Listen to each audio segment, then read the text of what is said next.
ठीक है, आइए देखते हैं। अभी अभी हमने देखा कि VCRS में हमें कुछ भी फाइंड आउट करना है तो हमें किसी 3 पॉइंट की इंथैल्पी मालूम होनी चाहिए, लेकिन इन 3 पॉइंट्स की इंथैल्पी कैसे निकाली ये चीज़ अभी हमें सीखना है। ऐसे मैंने ये चीज़ें आपको पावर प्लांट में भी सिखलाई थी, क्योंकि वहाँ भी स्टीम का यूज़ हुआ था और ये सेम डायग्राम आपको वहाँ भी था। फिर से चूंकि VCRS पढ़ रहे हैं, इस बार फिर से एक बार रिकॉल करते हैं।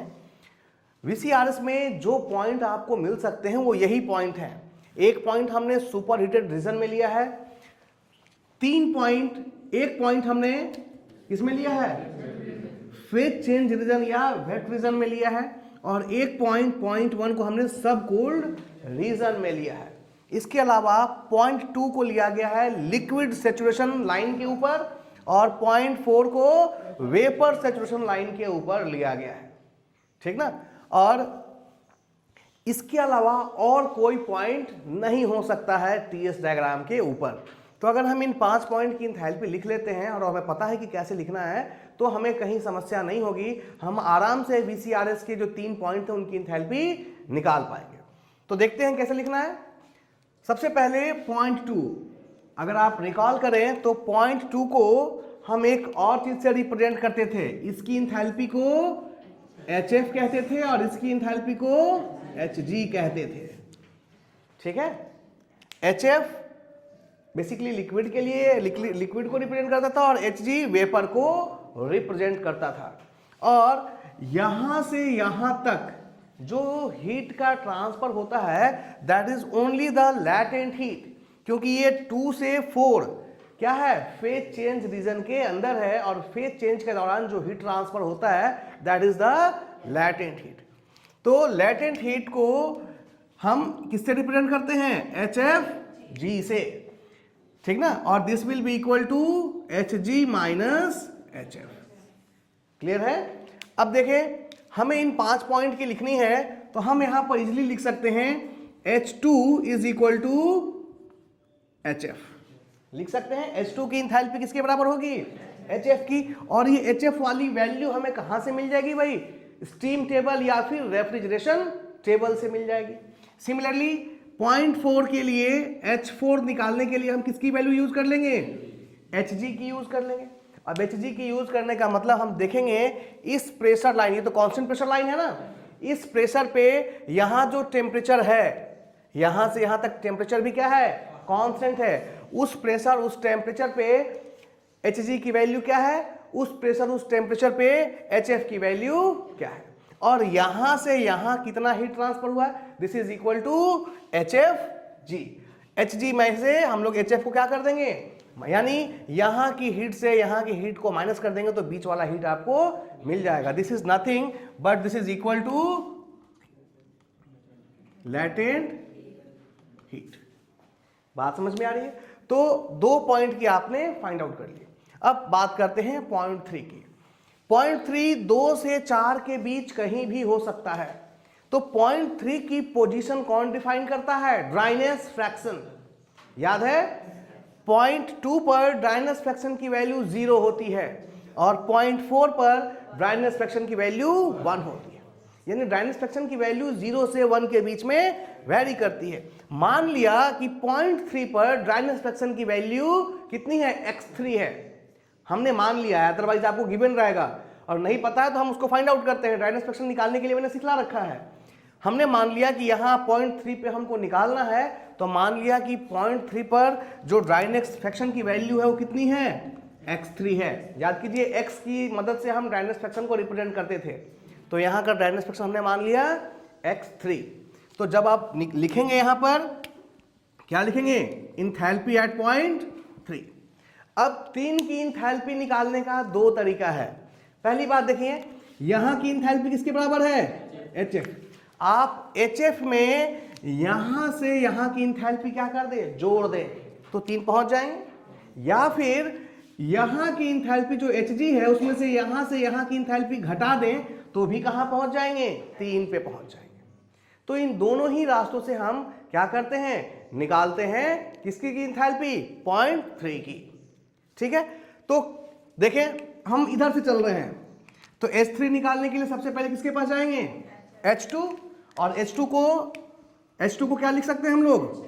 HF प्लस 2 से लेकर के 3 तक की इंथैल्पी को जोड़ दें।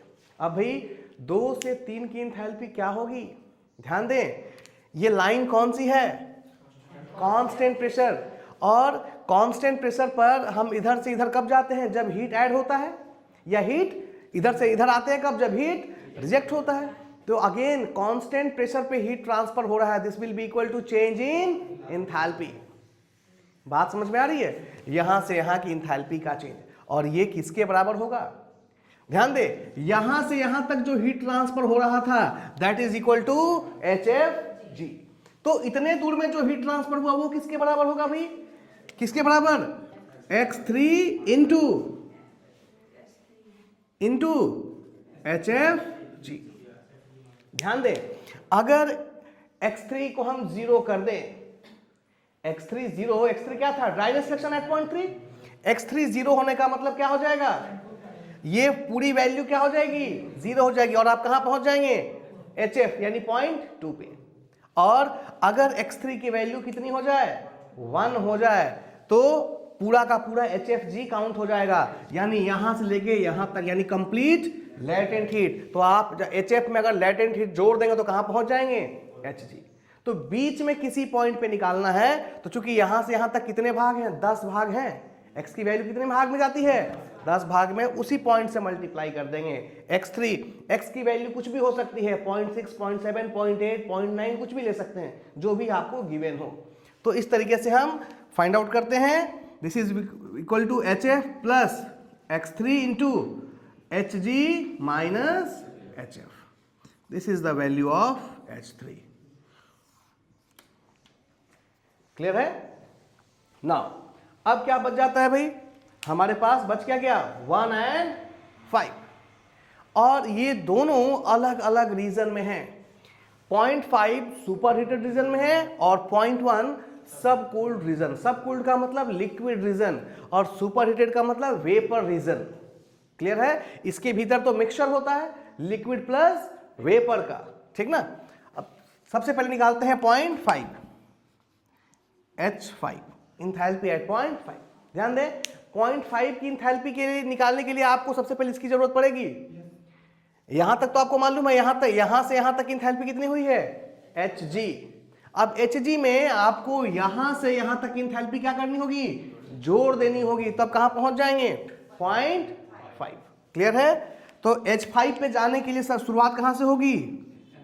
Hg प्लस 4 से 5 के बीच में कितना इंथैल्पी का चेंज हुआ है, यही सिर्फ क्या कर देना है? ऐड कर देना है। ठीक है? अब बताएं कैसे निकालेंगे? 4 से 5 के बीच में इंथैल्पी का चेंज कितना हुआ? चेंज इन इंथैल्पी का मतलब DH, और DH इज इक्वल टू होता है Cp इंटू dt। याद कीजिए Cp की definition, Cp is equal to क्या था? DH upon dt। कब? when P is equal to C। यही तो पढ़ा था हम लोगों ने, ठीक ना? तो यहां से अगर आप DH निकालेंगे, देखिए अब यहां से DH क्यों निकाल रहे हैं? क्योंकि यहां भी प्रेशर क्या है? कांस्टेंट है, ठीक ना? तो DH इज इक्वल टू क्या होगा? Cp into dt। बात क्लियर है? अब देखें 4 से 5 के लिए जब लिखेंगे तो Cp किसका लेंगे? वेपर का, क्योंकि इधर लेंगे तो लिक्विड और इधर लेंगे तो वेपर। सुपर हीटेड रीजन में है ना? तो Cp into dt, change in temperature, final minus initial, that is बड़ा में से हमेशा क्या करेंगे? छोटे को माइनस करेंगे तो साइन कन्वर्शन की प्रॉब्लम नहीं आएगी। तो 5 minus 4, T5 minus T4। This is the value of enthalpy for 0.5। Clear है? सिमिलरली अगर आप H1 निकालें, तो H1 निकालने के लिए क्या करेंगे भाई? किसकी बात करेंगे? HF की, ठीक? HF, और इसमें से यहां की इंथैल्पी क्या करेंगे? घटा देंगे, तो हम कहां पहुंच जाएंगे? 1 के पास। तो माइनस Cp, अब इस बार वेपर नहीं लिक्विड रीजन में है, तो यहां पे आ जाएगा लिक्विड, ठीक ना? इनटू चेंज इन टेम्परेचर क्या होगा? 2 माइनस 1, बड़ा कौन है?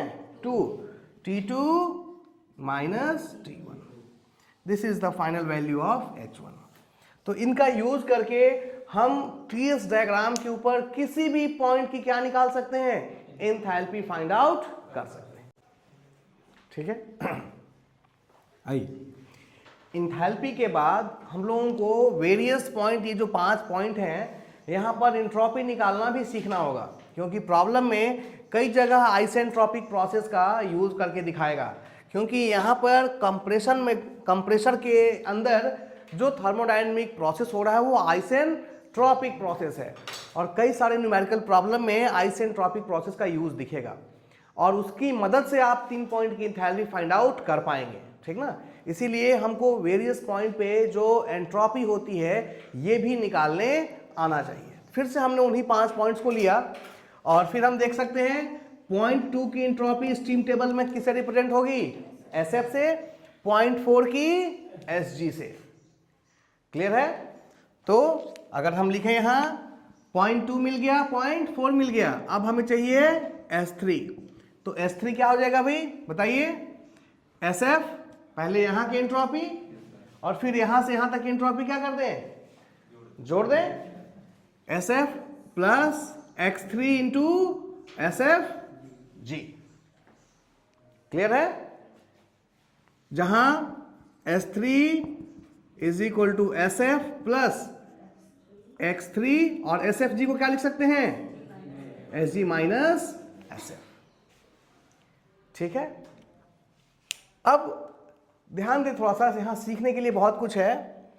पहले जब हम एंथैल्पी निकालते थे तो Hg माइनस HF करते थे, वहां हमारे लिए समस्या नहीं थी, क्योंकि वहां यहां 2 से 4 तक लेटेंट हीट का ट्रांसफर हो रहा था, और लेटेंट हीट का ट्रांसफर किसके बराबर था, चेंज इन एंथैल्पी के बराबर।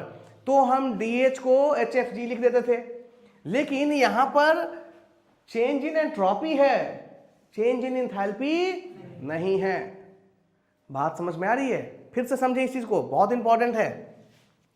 इसके पहले जब आप एंथैल्पी में चेंज निकाल रहे थे तो आपने क्या लिखा था, Hg माइनस HF, और Hg माइनस HF किसके बराबर था, लेटेंट हीट के बराबर था भाई।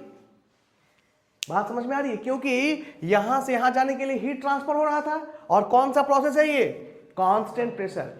कांस्टेंट प्रेशर पे जो भी हीट का ट्रांसफर होगा that will be equal to change in enthalpy, इसीलिए लेटेंट हीट को आप चेंज इन एंथैल्पी लिख रहे थे। लेकिन इस बार चेंज इन एंथैल्पी नहीं है, क्या है, चेंज इन एंट्रोपी है।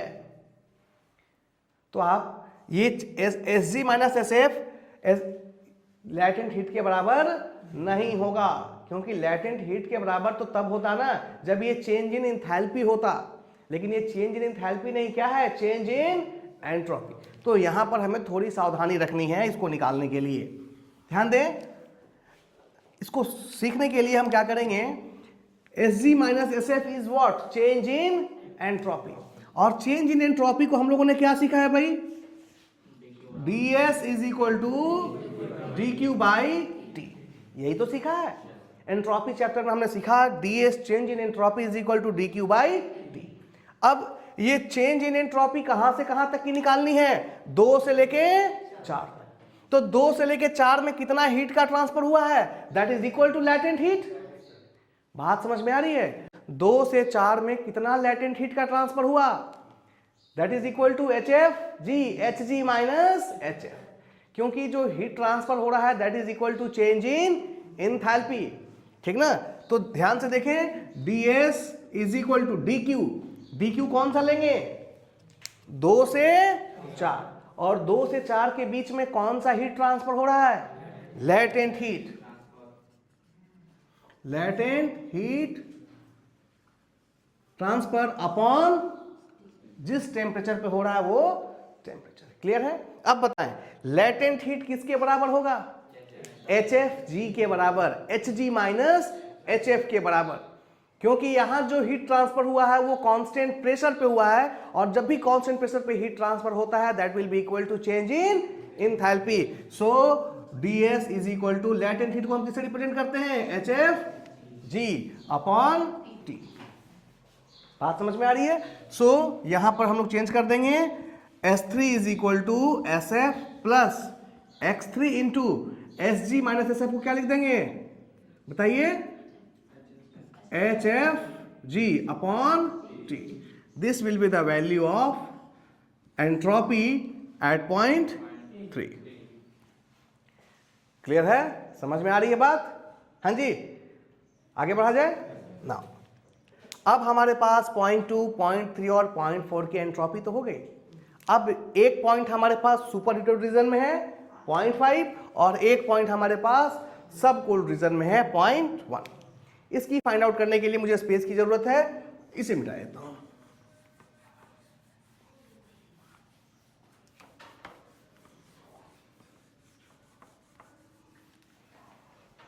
आइए देखते हैं किसकी निकालनी भैया हमें,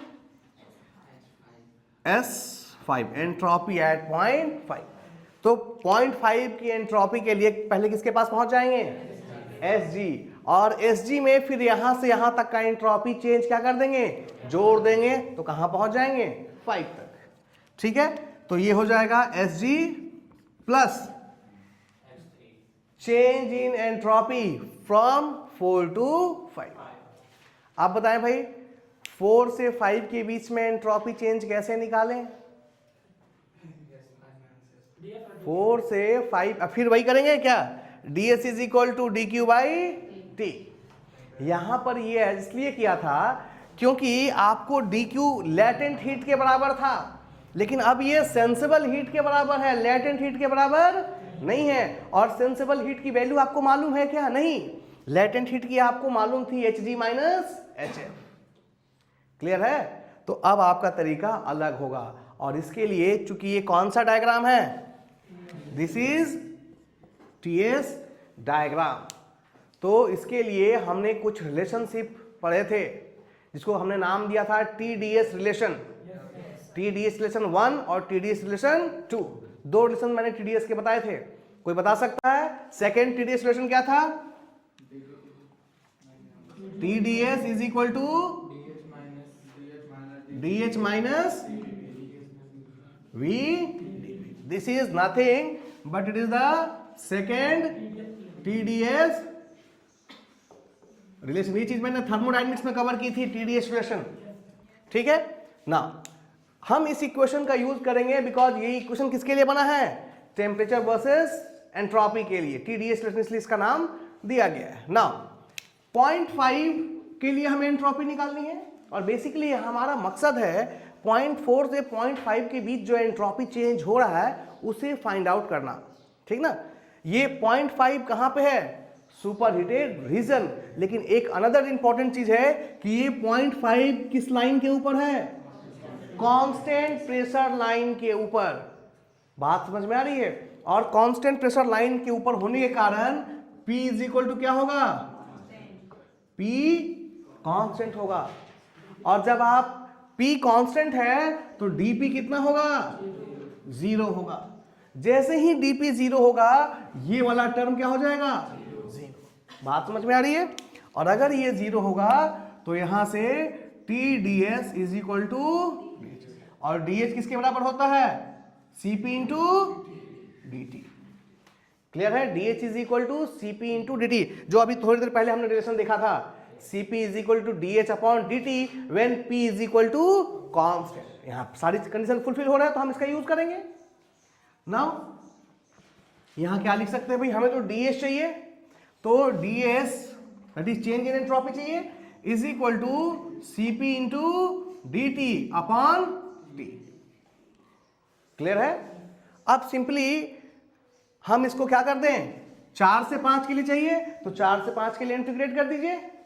तो ds को इंटीग्रेट करेंगे तो क्या मिलेगा, s कहां के लिए, 4 से 5 के लिए, और ये क्या हो जाएगा Cp और log t कहां से कहां के लिए, 4 टू 5 के लिए.